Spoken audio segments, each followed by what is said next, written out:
ഈ പുഴയും കൂടെ ഇന്നത്തെ എപ്പിസോഡ് നോക്കിയാലോ. എൻ്റെ യമുനയെ ആളുകൾ എന്തെല്ലാമാണ് പറയുന്നത് എന്ന് പറഞ്ഞ് ശാരദ പൊട്ടിക്കരയുന്നു. കുട്ടികളും ആളുകളും പറയുന്നു, ഒന്നും നമ്മുടെ മനസ്സിലെടുക്കരുത് മോളെ, കൂടിപ്പോയാൽ ഒരാഴ്ച അവർ ഇത് ആഘോഷിക്കും, പുതിയ വിഷയം കിട്ടുമ്പോൾ ഇതൊക്കെ മറക്കും എന്ന് രാധമ്മ പറയുന്നു. ഗംഗയും കാവേരി നേരിട്ട് കോളേജിൽ പോയി കാര്യങ്ങൾ പറയാമെന്ന് വിചാരിച്ച് പോയി അമ്മയെന്ന് വിനോദ് പറയുന്നു. ഈ സമയം ഒരു പോലീസ് വാൻ വന്ന് നിൽക്കുന്നു. അമ്മേ, പോലീസ് ഇങ്ങോട്ട് വരുന്നു എന്ന് പറഞ്ഞ് നീള വിളിച്ചുകൊണ്ട് ഓടുന്നു. ഇവിടെ ആരാ വിനീത് എന്ന് പോലീസ് ചോദിക്കുന്നു. ഞാനാണ് സാർ എന്ന് പറയുമ്പോൾ, നിന്നെ കണ്ടാൽ റൗഡിയാണെന്നൊന്നും പറയില്ലല്ലോടാ, റൗഡിക്കെതിരെ ഒരു കംപ്ലൈൻ്റ് ഉണ്ട് എന്ന് പറഞ്ഞ് വിനീതിനെ പിടിച്ചു കൊണ്ടുപോകാൻ ശ്രമിക്കുന്നു. ശാരദയും രാധമ്മയും തടയാൻ ശ്രമിക്കുന്നു. ജയപാലൻ്റെ മോനെ കയ്യേറ്റം ചെയ്തെന്നും കൊല്ലാൻ ശ്രമിച്ചുമെന്നുള്ള പരാതി ജയപാലൻ തന്നിട്ടുണ്ട്. അപ്പോൾ ഞാൻ ഇവനെ വെറുതെ വിടണോ എന്ന് പോലീസ് ചോദിക്കുന്നു.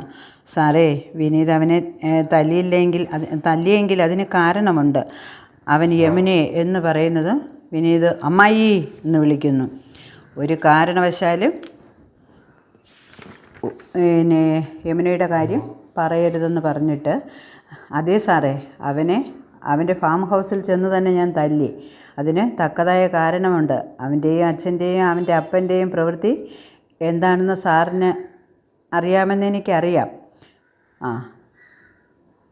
പാമ്പിനെ കണ്ടാൽ കൊന്നില്ലെങ്കിൽ അത് അവസരം വരുമ്പോൾ തിരിഞ്ഞു കൊത്തും സാറേ, അതുകൊണ്ടാണ് 2 കൊടുത്തത് എന്ന് പോലീസ് സ്റ്റേഷൻ എന്താണെന്ന് നിനക്ക് കാണിച്ചു തരാമെടാ. നീ പോലീസിനോടാ യൂണിഫോം ഇട്ട എന്നോട് അഹങ്കാരം കാണിക്കുന്നത് എന്ന് പറഞ്ഞിട്ട് അവനെ പിടിച്ച് പോലീസ് സ്റ്റേഷനിലേക്ക് ജീപ്പിലേക്ക് കയറ്റുന്നു. കാവേരിയോട് നിവിനെ അറിയിക്കാൻ പറയണമേ അമ്മയെന്ന് പറയുന്നു. യമുനയെ നോക്കിക്കൊള്ളണേ, അതുപോലെ യമുനയുടെ പേര് ഒരിക്കലും വെളിയിൽ വരരുതെന്നും പറഞ്ഞിട്ട് പോലീസ് ജീപ്പിൽ കയറുന്നു. എനിക്ക് എന്ത് സംഭവിച്ചാലും യമുന കരഞ്ഞുകൊണ്ട് അകത്തേക്ക് ഓടുന്നു. ജയപാലൻ പരമദുഷ്ടനായിപ്പോയല്ലോ എന്ന് രാധമ്മ സങ്കടപ്പെടുന്നു. നിള കാവേരിയെ വിളിച്ച് കാര്യം പറയുന്നു. ആകെ ഒരു അത്താണി വിനീതായിരുന്നു, അതും പോലീസ് കൊണ്ടുപോയി, ഇനി എന്ത് ചെയ്യുമെന്ന് പറഞ്ഞ് ശാരദ വിലപിക്കുന്നു.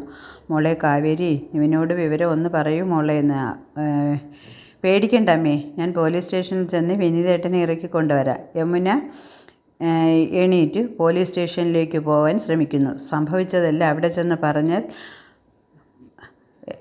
പറയാം അമ്മേ എന്ന് പറഞ്ഞിട്ട് പോകുന്നു. അപ്പോൾ ശാരദ തടയുന്നു. ആ പാവത്തിന് വെറുതെ എന്ത് വേണമെന്ന് ഞാൻ തീരുമാനിക്കുക. വീണ്ടും നീ ഇനി അങ്ങോട്ട് പോകാൻ ശ്രമിക്കരുത്, എങ്കിലും എല്ലാത്തിനും കുറച്ച് വിഷം വാങ്ങിച്ച് തന്നിട്ട് പോകുമെന്ന് പറഞ്ഞൊക്കെ ശാരദ അവൾക്കൊരു അടി കൊടുക്കുന്നു. എല്ലാവരും സങ്കടപ്പെട്ടിങ്ങനെ നിൽക്കുന്നു. ഇനി പത്രത്തിലും TV-ക്കാരും മീഡിയയും കൂടെ ആഘോഷിക്കാനുള്ളൂ എന്ന് പറഞ്ഞ് വായിൽ വരുന്നതെല്ലാം ശാരദ വിളിച്ചു പറയുന്നു. പോലീസ് സ്റ്റേഷനിൽ വിനീതിനെ കണ്ട് ഗംഗ പൊട്ടിക്കരയുന്നു. കാവേരി ഇൻസ്പെക്ടറെ കാണാൻ അകത്ത് കയറുന്നു.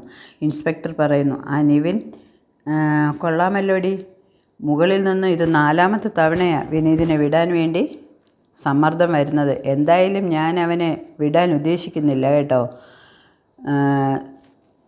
വിനീതേട്ടന് ഒരു തെറ്റും ചെയ്തിട്ടില്ല സാറേ, വെറുതെ ജാമ്യം സ്റ്റേഷനിൽ വിടണമെന്ന് അവൾ പറയുന്നു.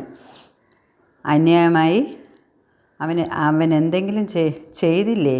ഒരാളിനെ തല്ലി ചതച്ചത് നീ കണ്ടില്ലേടി എന്ന് പറയുമ്പോൾ പറയും, അങ്ങനെ ചെയ്തിട്ടുണ്ടെങ്കിൽ തന്നെ അതെന്തെങ്കിലും കാര്യം കാണും സാറേ, എങ്കിൽ നീ പറ എന്ന് പറയുന്നതും ഇന്നത്തെ എപ്പിസോഡ് അവസാനിക്കുന്നു.